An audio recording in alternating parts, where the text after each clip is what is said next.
spectateurs ont dû déjà vous le dire. Et c'est parti. Enfin pas tout de suite. Ah. Le fil de masque. Et c'est parti.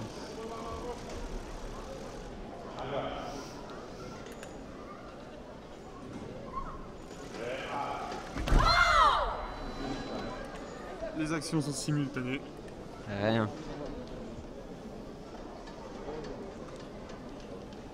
L'arbitre vidéo a un petit souci. Le match reprendra dans pas peu de temps.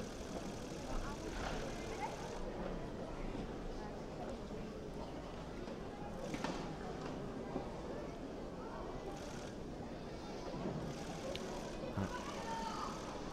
Le logiciel doit être relancé.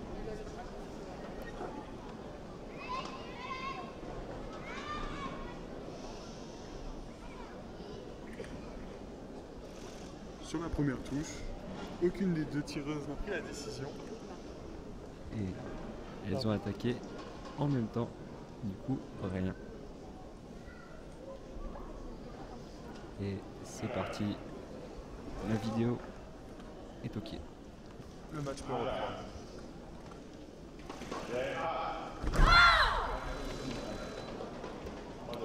Pareil, deux attaques simultanées.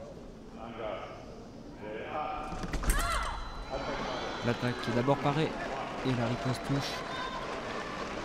Une parade aérienne de la coréenne qui nous en a montré deux en quart de finale.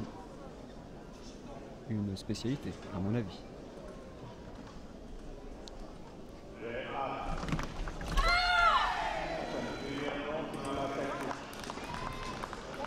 Voilà la prise de décision était à la coréenne. Attaque tombe dans le vide.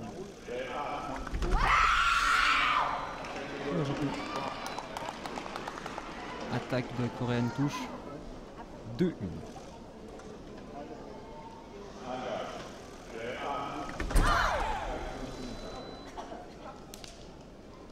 Donc vous avez entendu les simultanés, du coup pas de touche. Et la reprise d'attaque part de droite. Égalité, deux touches partout. Exactement mon cher Anthony.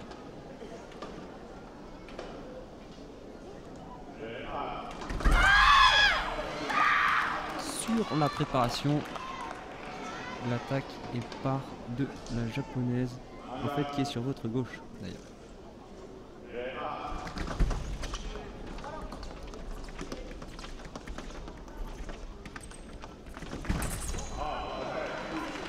Après un bon travail de la coréenne,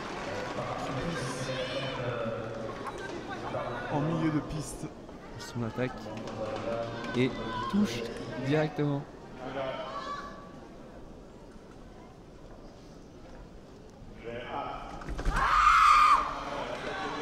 La japonaise qui cherche la parade mais qui ne la trouve pas. Point pour la coréenne. 4 touches à 3.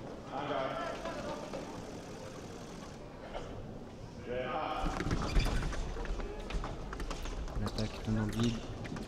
Priorité à la coréenne qui prépare et touche directement. 5 à 3. Coréenne qui se détache un petit peu. Exactement avec deux touches d'avance. Et encore une fois une attaque autoritaire dans les 3 mètres de la coréenne. Sur une recherche de parade de la japonaise. 6 à 3. Exactement. Alors là, on peut voir une première attaque qui ne touche pas, mais la reprise d'attaque directe touche. Effectivement la coréenne qui ne repart pas tout de suite et qui perd donc sa priorité.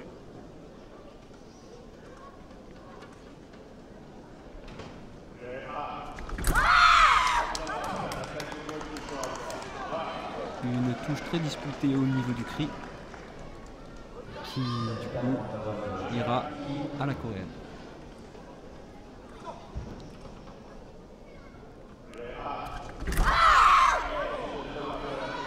Alors c'est attaque sur la préparation de la coréenne qui lui permet de finir cette première partie de match.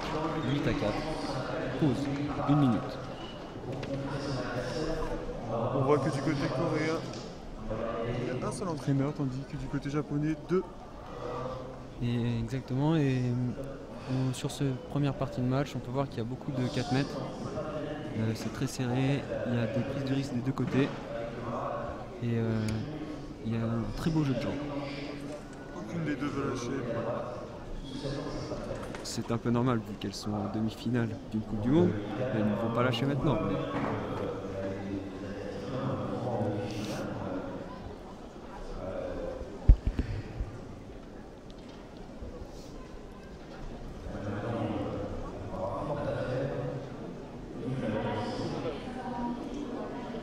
Il faut savoir que la compétition a commencé ce matin très tôt. Et À 9h pour les premiers, effectivement. du coup, pas trop tôt non plus, mais assez tôt. Et il est quand même tard. Du coup, ça fait beaucoup de fatigue pour les tireuses.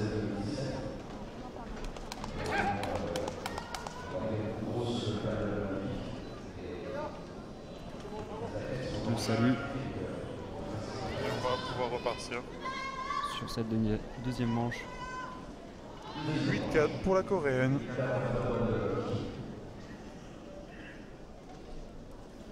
Le fil de masque, les petits détails, et c'est parti.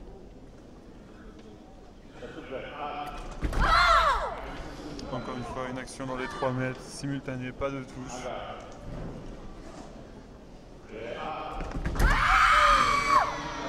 Sur la préparation, la japonaise, la coréenne attaque et touche.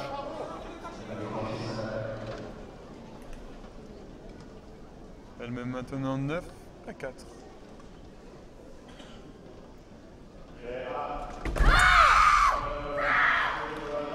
C'est la même chose de l'autre côté, mais la vidéo est demandée. Effectivement, première vidéo du match demandée par la coréenne.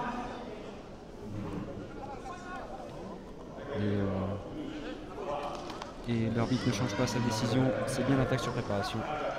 Il reste donc une demande de vidéo pour la coréenne et 2 pour la japonaise. À mon avis, c'est ça. 2 attaques simultanées, pas de touche. Ah, la recherche de parade en petit bonhomme. Alors un petit bonhomme, on appelle ça quand on se... S'accroupit. Exactement, pour rechercher une quinte et ensuite riposter, mais la japonaise touche avant.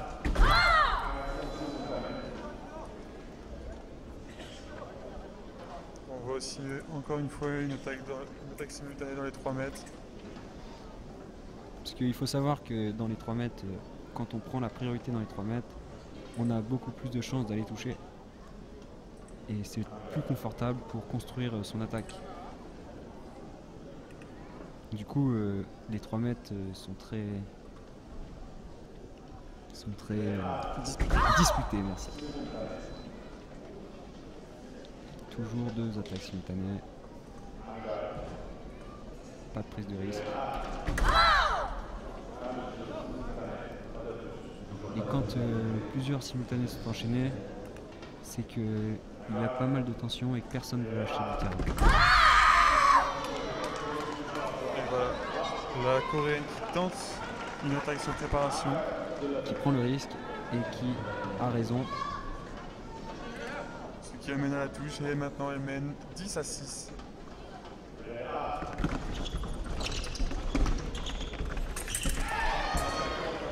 Très belle attaque en fond de piste et en flèche de la japonaise qui touche au masque. Alors une flèche au sabre, on n'a pas le droit de croiser les pieds, donc c'est beaucoup plus compliqué à exécuter. Et c'est des touches très aériennes.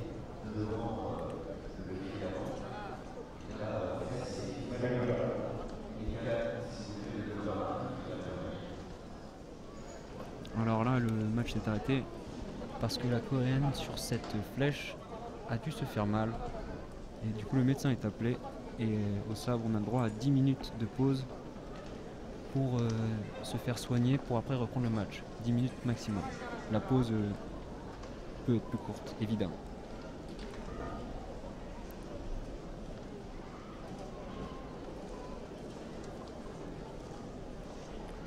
Pendant ces périodes, les maîtres d'armes et entraîneurs ne peuvent pas prodiguer de conseils.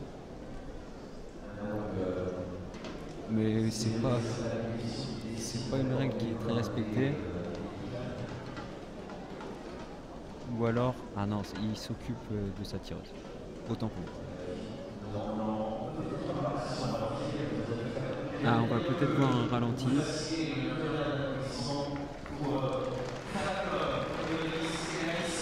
Et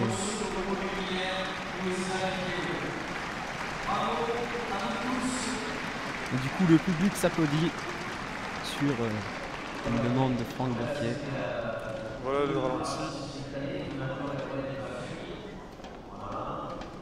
On voit la japonaise qui a pris l'ascendant.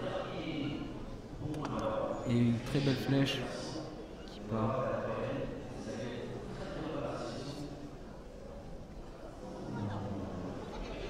D'ailleurs, les pieds sont presque croisés. C'est très limite. Laissez en retombant. Sûrement qu'il se blesse. Et oui, c'est des gestes assez techniques qui peuvent amener à la blessure. Mais ça a l'air d'aller, elle va se relever.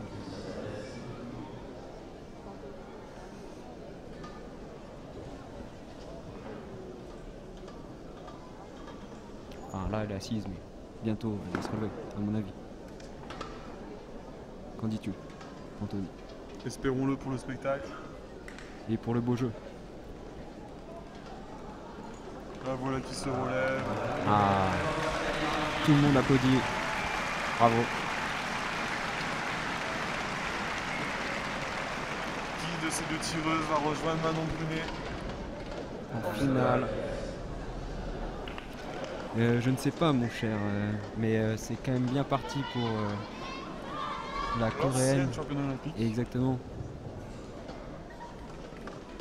Mais se faire applaudir après un arrêt médecin, je pense que ça peut donner des ailes. Alors j'espère un beau match.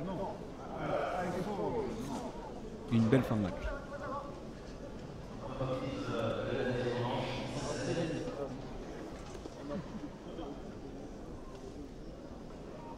Les filles de masque et ça va repartir.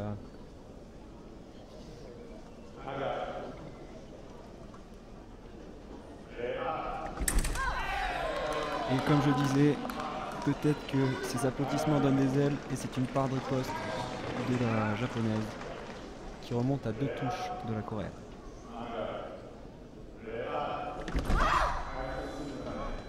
Action simultanée, les 2 touches, pas de points.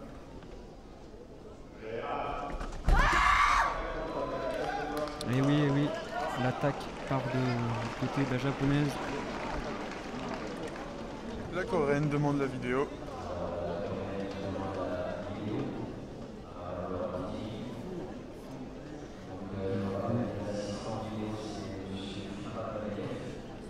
La discussion entre les arbitres.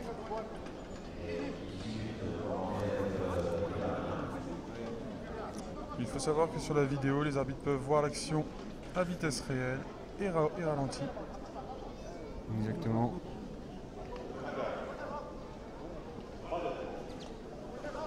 L'arbitre donne simultané. Du coup, pas de touche.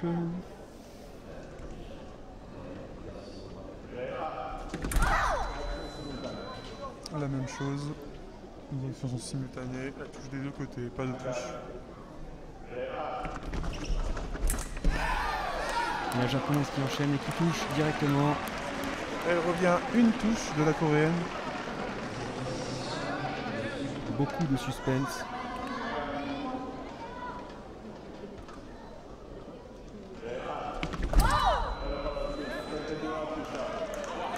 Et sur la préparation, l'attaque de la japonaise qui revient au score, 10 égalités. Très belle remontée de la japonaise après sa blessure.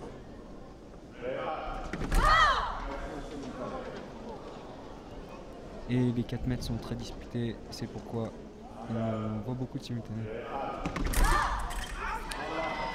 Et là, on voit une... Vas-y, vas-y. Une opposition. Alors une opposition, on trouve les deux coquilles qui s'entrechoquent. Ici, une seule lampe qui s'allume, celle de la coréenne, ce qui lui permet de mener 11 touches à 10. Exactement. C'est un petit peu de la chance, mais ça joue aussi la chance en escalade. Tandis qu'ici, on voit une attaque autoritaire. Et ça, c'est pas de la chance. Une grosse prise de décision de la coréenne. Exactement.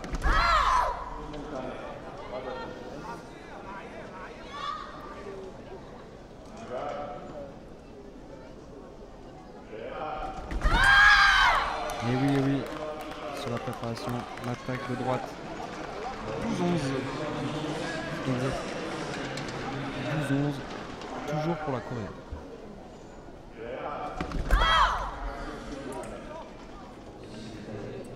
Qui va prendre le risque de changer cette attaque aux 4 mètres?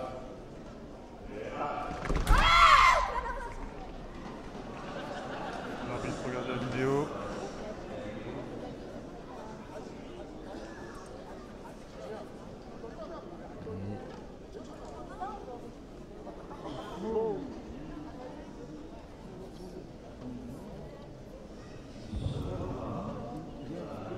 Il y a toujours une discussion. Et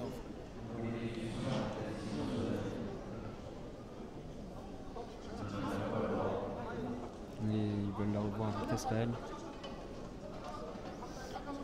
Et oui, à mon avis, c'est simultané. Exactement. Parce que pour savoir, nous les commentateurs, nous sommes juste à côté des arbitres vidéo. Du coup, on voit le ralenti.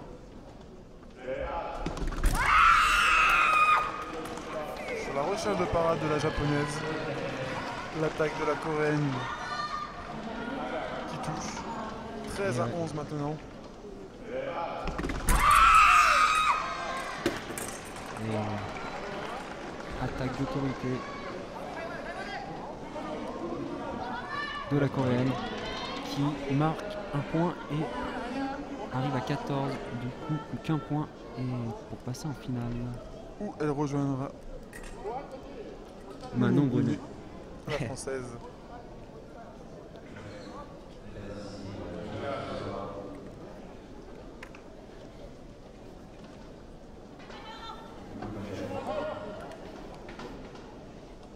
Et ouais, les risques ne payent pas trop ce soir. Encore une action simultanée, les deux tireuses restent dans les 3 mètres. Ah, Et voilà, la prise de décision de la coréenne.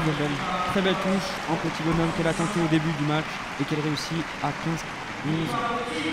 La tentative Victoire de tueuse. Kim, exactement. Et on va vous laisser avec deux nouveaux commentateurs que vous avez déjà croisés au tout début. Gauthier, ah non, c'est Benjamin Roger et Thibaut Soyer-Malherbe qui arrive dans pas longtemps. Pour vous commenter la finale entre la française Manon Brunet